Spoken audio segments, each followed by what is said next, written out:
Hello and welcome to another episode of the Empowered Hormones podcast. I'm your host, Sheridan Decker, and I'm super stoked to have you here with me today and also with Dr. Brad Leech. So Brad is a PhD qualified clinical nutritionist who specializes in chronic autoimmune conditions and complex gastrointestinal disorders. So he not only provides complete and personalized care to his patients using functional nutrition, integrative medicine, and holistic wellness, but as we've chatted about, Brad also conducts research and also is very involved in the functional testing side of things and is the lead clinical educator at Cobiome by I'm going to say it wrong, Microba, where his expertise in gastrointestinal healthcare enables him to translate the latest science on the gut microbiome into practical clinical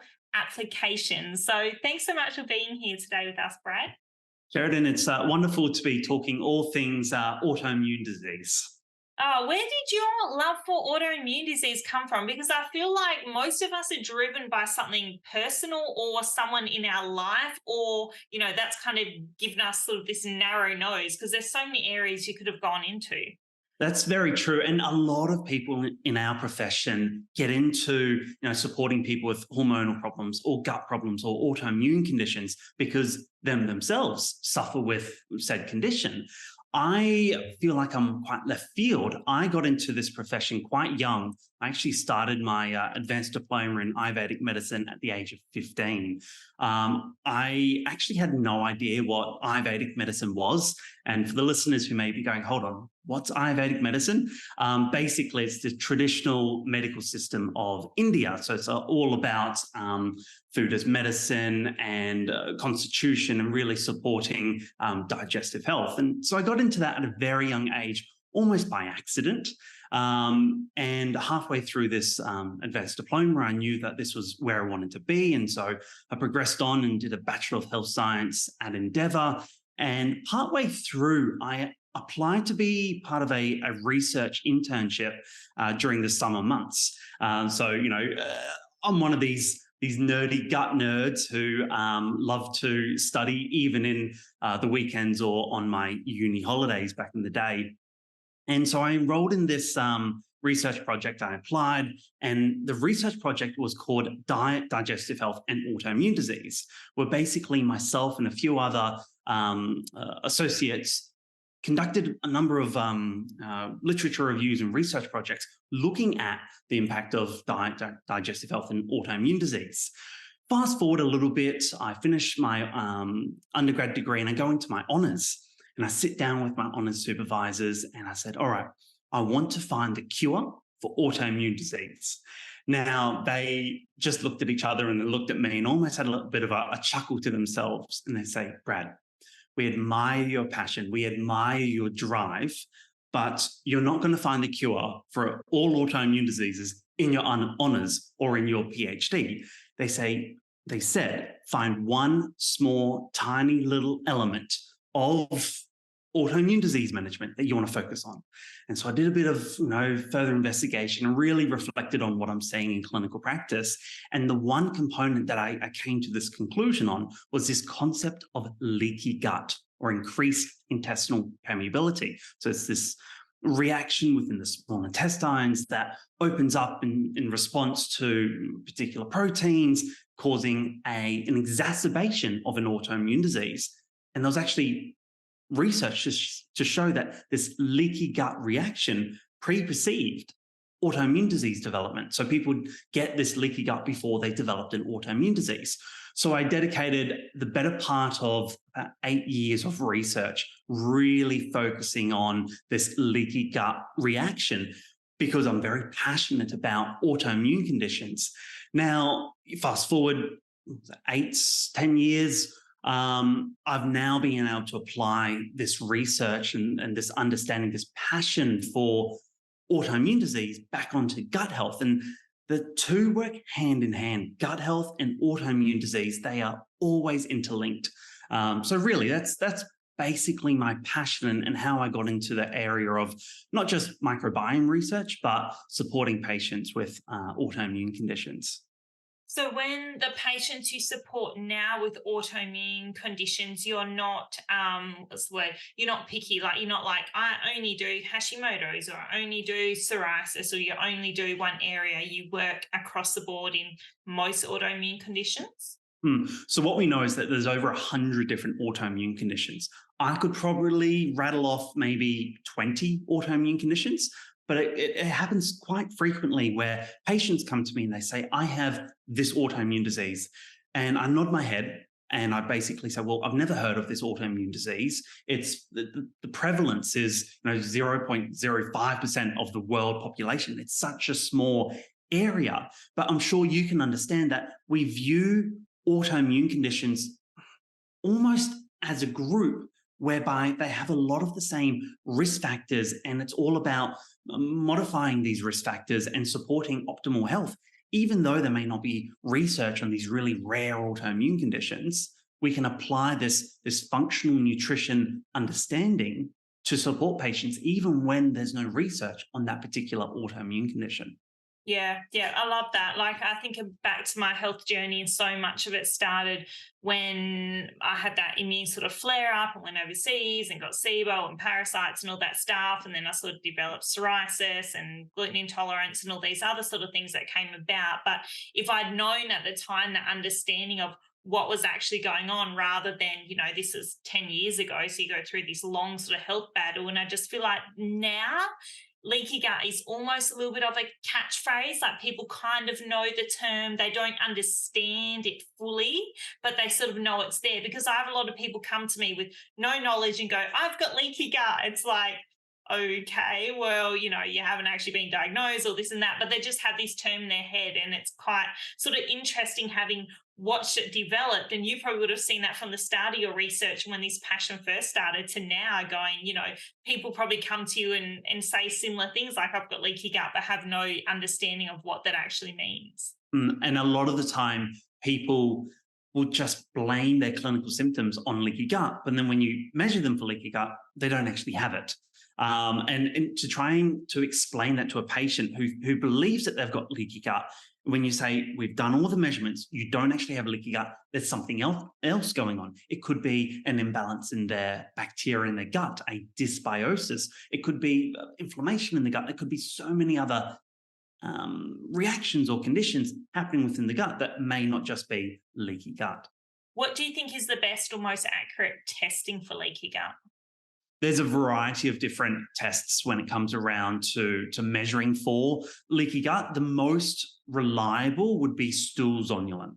Okay, so stool zonulin, it's a protein that's the epithelial cells within the small intestine will release upon being stimulated. So whether it's wrong bacteria in the gut or whether it's the consumption of gluten, your body will naturally release this zonulin protein and cause this leaky gut, the cells to open up. Measuring it in the stool is a lot more accurate than measuring it in the blood. So by all means, the gold standard when it comes around to measuring leaky gut within the stool is stool zonulin. But in saying that, stool zonulin is an acute phase protein, which basically means it has a very short half-life. So unless you're constantly activating it, it's not always going to be high. So if you, let's say, go on a healthy diet, do moderate exercise, stress less, do all these things for leaky gut management, then it's naturally going to reduce because it's not actively being stimulated. That's not to say that you don't have leaky gut. So you can actually have leaky gut even though your stool zonulin isn't raised. And so that's why I like to rely on other markers within the microbiome to really allude to the fact as to what could be contributing to leaky gut. Yeah, I didn't even know there was a blood test for it. Like I've always looked at it in the stool and looked at zonulin and then sort of looked at bacteria around it, like Akkermansia and things, and just sort of giving me a good sort of ballpark figure of what's going on. But if it's blood testing, what are they measuring in the blood? They're measuring zonulin in the blood. So zonulin, it's a protein and it's released from your heart cells, from your adipose tissues, from your liver. It's produced from a variety of different organs in the body. probably about 10 to 15 years ago, we thought it was an accurate marker for measuring leaky gut.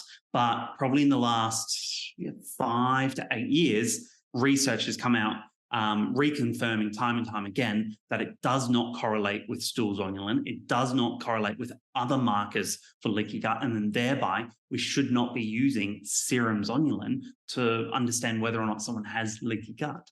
So, how important is a leaky gut marker then? Because does it change your clinical practice? If someone comes to you with an autoimmune condition and they've got parasites and inflammatory bacteria and all this sort of other stuff going on in the gut, and you're like, there's an inflammation, there's dysbiosis, and there's obviously a really activated immune system. The diagnosis, of leaky gut, is that important in the way that you're, working with someone then?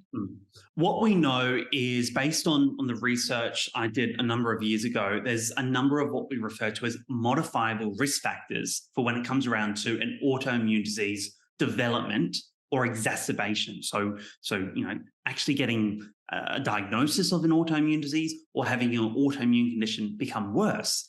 These modifiable risk factors include leaky gut, inflammation, dysbiosis, so the wrong bacteria in the gut, and immune dysregulation.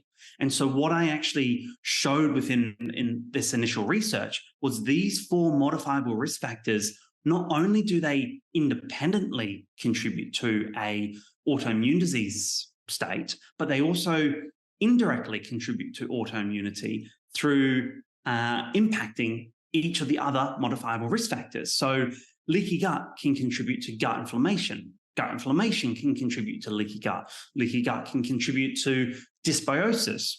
The wrong bacteria in the gut can contribute to inflammation. So they're all interlinked. So it's really important, and something I employ within my treatment protocols is to address all four of these modifiable risk factors at the same time to have a synergistic effect. So rather than just treating gut inflammation or just treating the microbiome, I'm actually treating all four elements.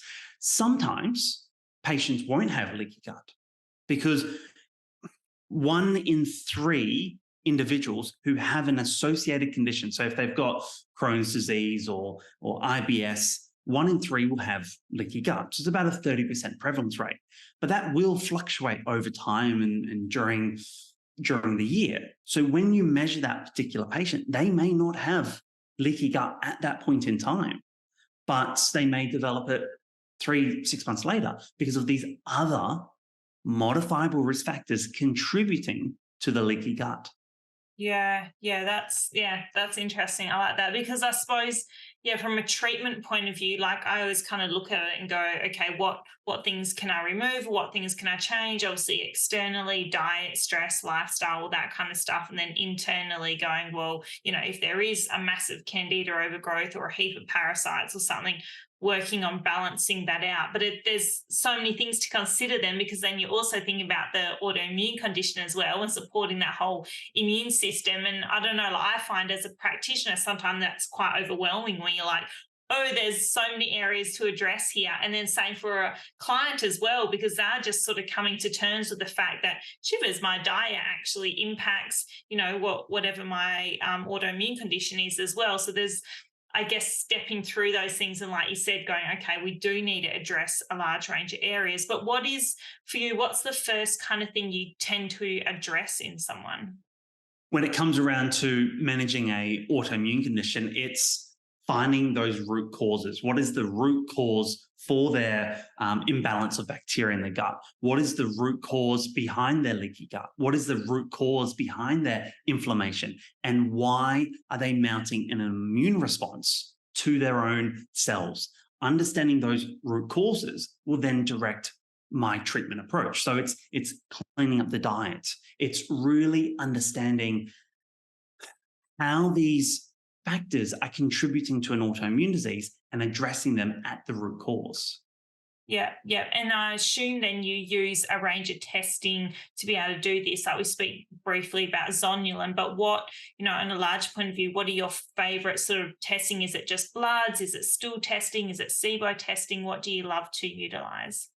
Well, there's a number of different tests that I would utilize, and it really comes down to what element of these four modifiable risk factors I'm trying to assess. Am I trying to look for risk factors for inflammation, or am I trying to look for risk factors for dysbiosis? So there are probably about 20, maybe 30 different individual markers that I would want to review and consider when it comes around to an autoimmune disease patient.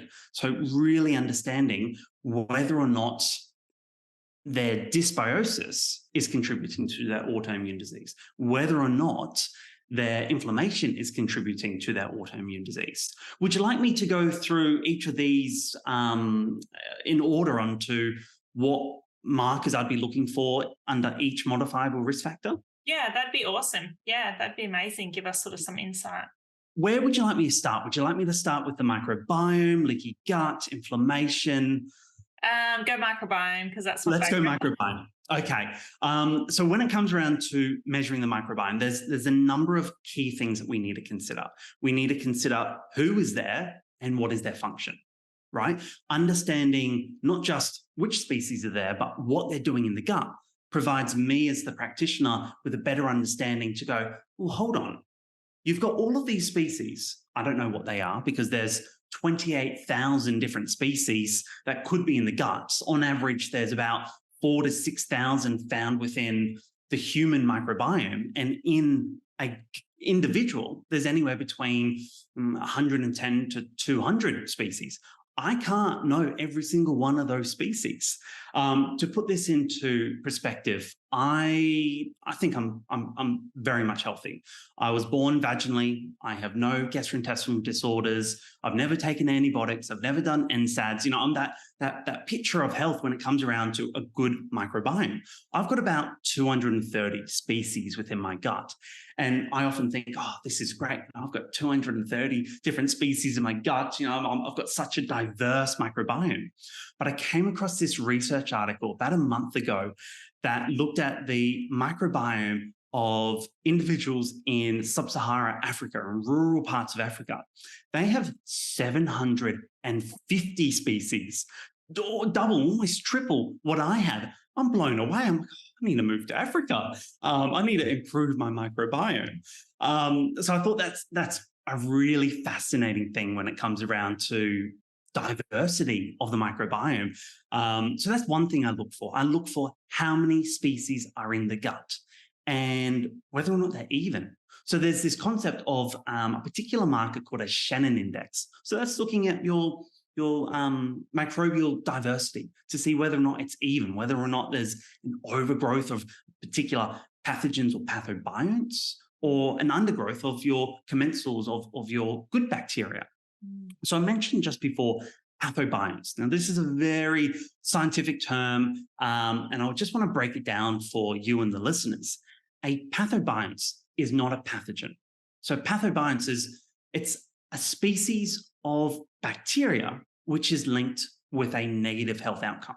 So we see in research quite a lot. There's Klebsiella pneumonitis, linked with this autoimmune disease. That's classed as a pathobionts because we can see that the particular species is linked up with a particular negative health outcome.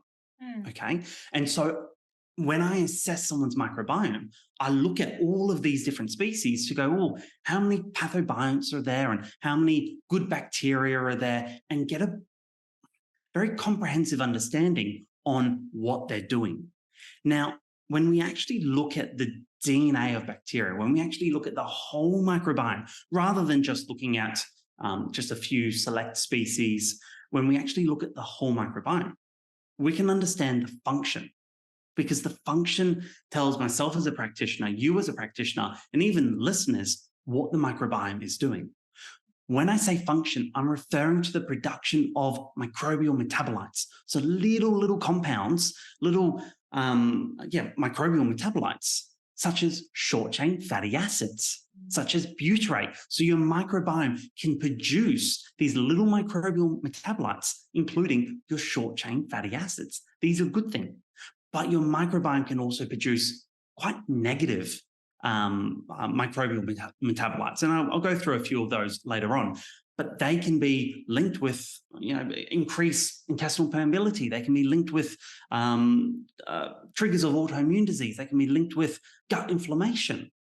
So we touched on leaky gut before, but we mentioned zonulin as a marker for leaky gut. But within the microbiome, we can actually look for these signatures within our microbiome to see whether or not the microbiome is contributing to leaky gut. Does that make sense? Yeah. So things like butyrate. If somebody has low amounts of bacteria known to produce butyrate within their microbiome, that to me, I'm thinking, okay, this patient may have leaky gut. If they have high amounts of hydrogen sulfide producing bacteria in the gut, I'm thinking, okay, this might be a leaky gut picture. But there's also other lesser known compounds such as IPA. So IPA stands for 3-indole propionic acid, and it's a beneficial compound that your microbiome produces, which protects against leaky gut. So a lot of my patients with an autoimmune disease with leaky gut will have low levels of this, and it's about increasing it and supporting the production of this, because only about 30 different species can actually produce this IPA compound. Outside of the microbiome, when it comes around to leaky gut, you've also got secretory IgA. When there's high secretory IgA, that's actually been linked with high levels of zonulin. So I'm also considering that. I often see it really low. Like, more commonly, I reckon I see it bottomed out than I see it like super, super high. And that's a really interesting concept. There's two things that could be at play here. There could be inflammation, and I'll touch on that in a moment, but then it could also be the quality of looking at the secretory IgA. What we know is when secretory IgA is at room temperature for more than 3 days, it starts to reduce, starts to break down in the stool. So sometimes when we actually send samples to America, so if I'm an Australian practitioner sending samples to America, you're going to get low secretory IgA all the time, because secretory IgA will break down by half after 24 hours after 3 days. So it will just continue getting low and low and low. So it's really important that a lab will analyze secretory IgA within a 48 to 72 hour window to ensure that it's accurate. I alluded to inflammation before. Now, something that I find really cool is how our gut can inform us about inflammation.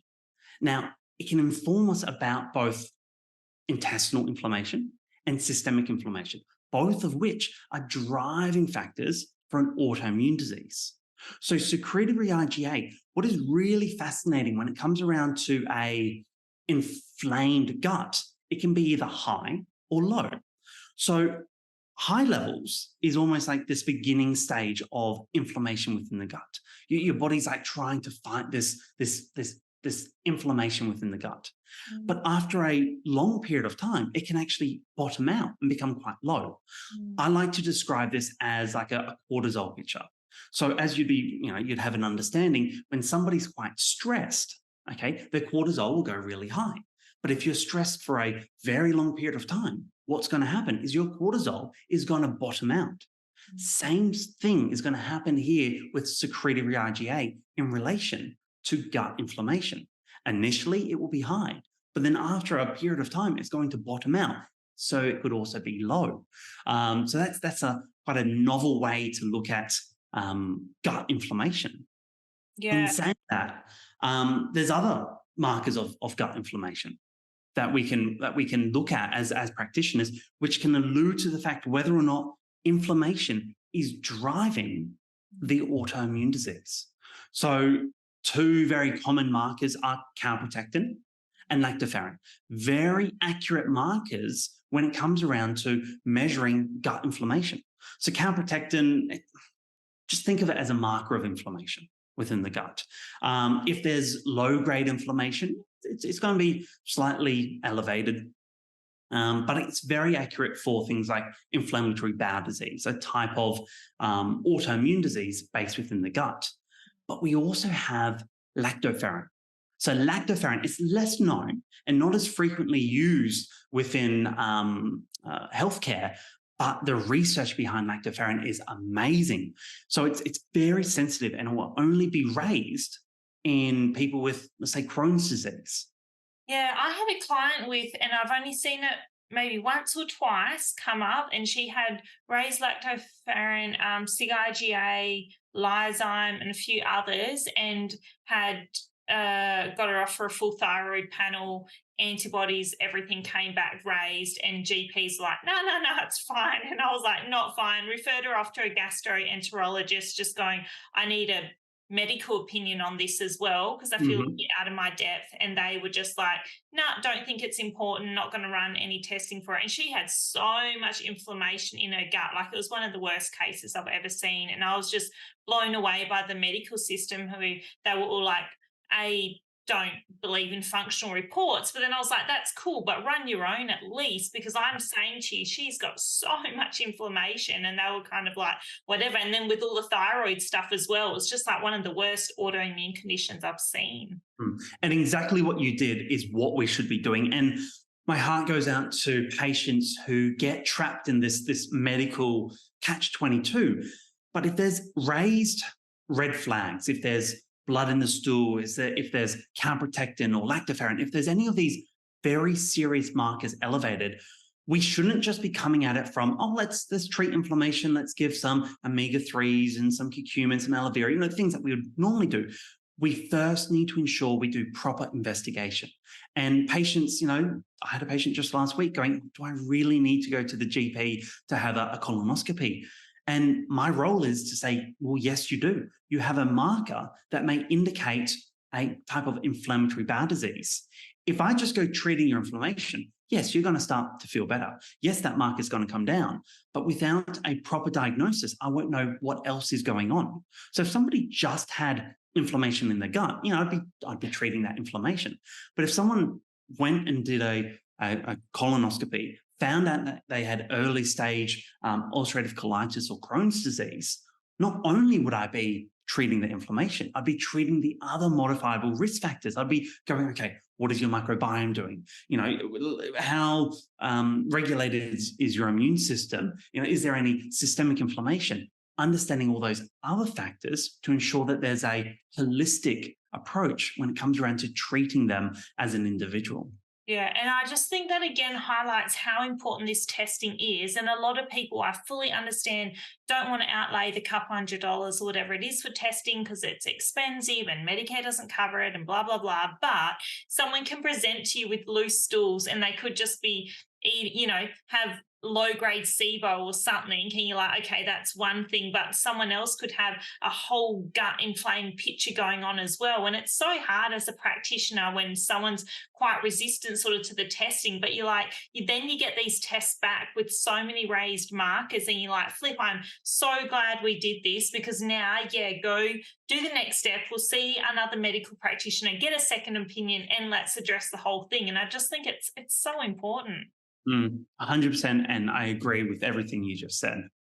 Yeah. And then I guess you're seeing all those things, but if someone's coming to you, then you're starting to look at treatment options and going, well, where do we, that's, I guess as a patient, it's quite overwhelming when you're sort of saying to them, and even more how much is going on because you're only sort of presenting them with a, not to be rude, but a dumbed down version, because I do the same. I can't just overload them with all this research and go, holy moly, look what's going on here. And then to sort of start treating it is, I guess, sort of that whole step-by-step process as well, isn't it? And it's about providing patients with an overview. It's about providing them with an explanation as to the why. A lot of